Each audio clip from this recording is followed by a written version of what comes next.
atas kesaksian pujian serta ikrar yang disampaikan. Tuhan Yesus memberkati.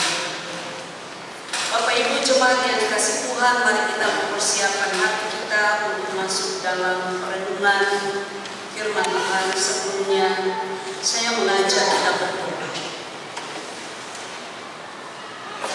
Ya Tuhan dan Allah kami, sekarang kami akan mendengarkan firman-Mu. Penuhilah kami dengan Roh Kudus-Mu. Lembutkanlah hati kami agar kami dicerahkan oleh kehadiran-Mu. Pertajam pikiran kami agar kami memahami kebenaran-Mu. Bentuklah keinginan kami agar kami menghasrati jalan-Mu. Di dalam dan melalui Yesus Kristus Tuhan kami. Amin.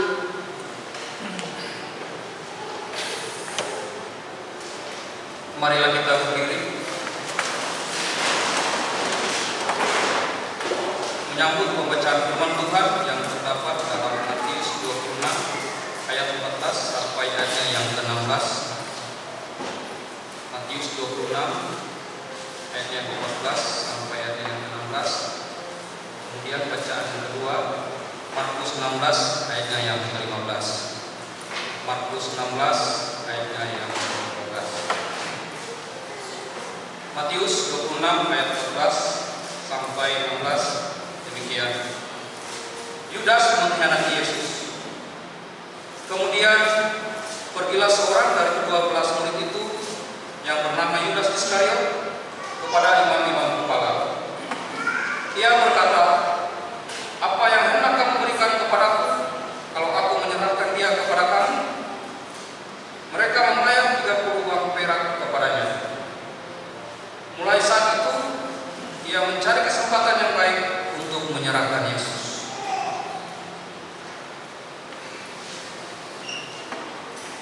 Markus 16 ayatnya yang ke-15.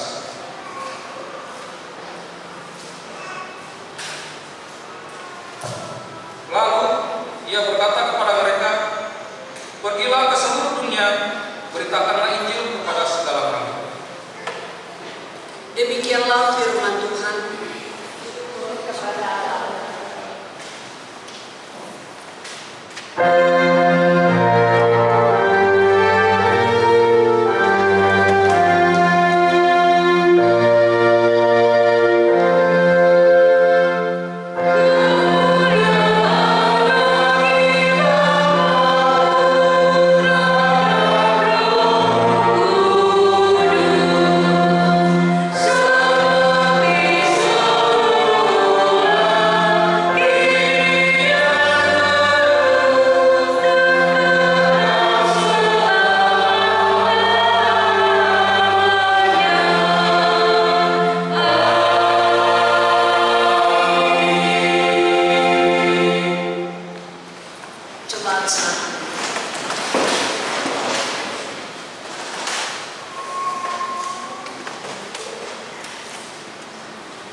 Kepada kita yang hadir beribadah di rumah Tuhan ini maupun jemaat Tuhan yang beribadah secara online melalui live streaming jemaat EKST Gloria Jakarta. Saya dalam kasih Kristus menyapa kita.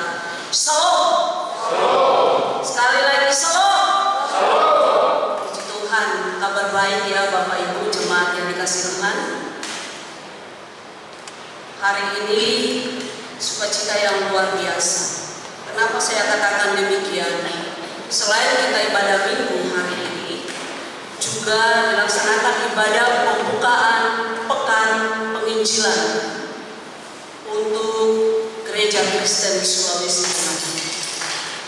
Kemudian juga ibadah ini dirangkaikan dengan ibadah syukur yang ke-21 tahun Persekutuan Remaja GKS.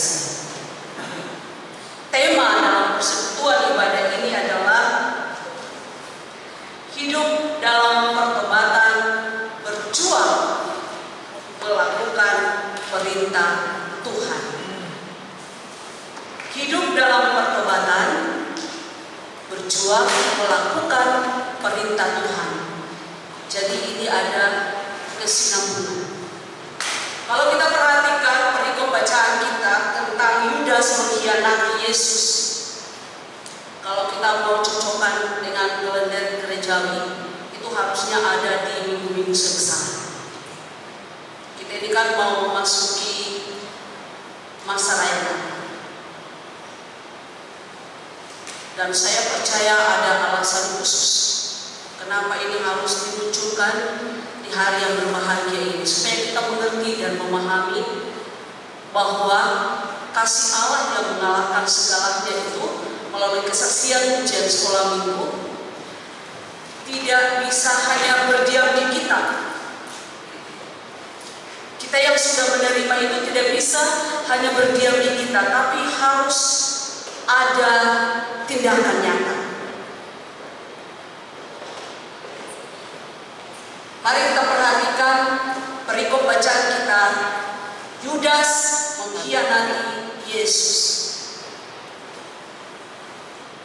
Secara sepintas saya bisa mengatakan yang pertama, peristiwa ini sepertinya sudah direncanakan oleh Yudas Iskariot. Kenapa ini direncanakan?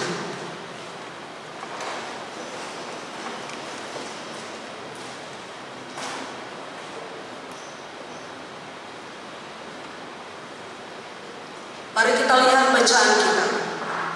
Di sini Yudas meninggalkan Tuhan Yesus sebagai gurunya dan juga 11 teman-temannya dengan secara sengaja.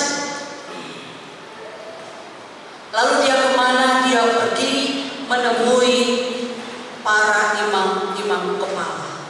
Yudas menawarkan diri kepada mereka. Dan setelah mereka berjumpa, apa yang dilakukan Yudas?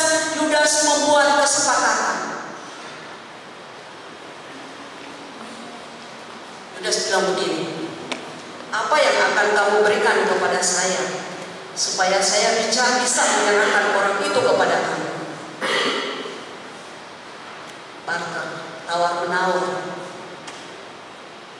Ja'an dan wai kayaku, naka bisa sia-sia wai kasiko.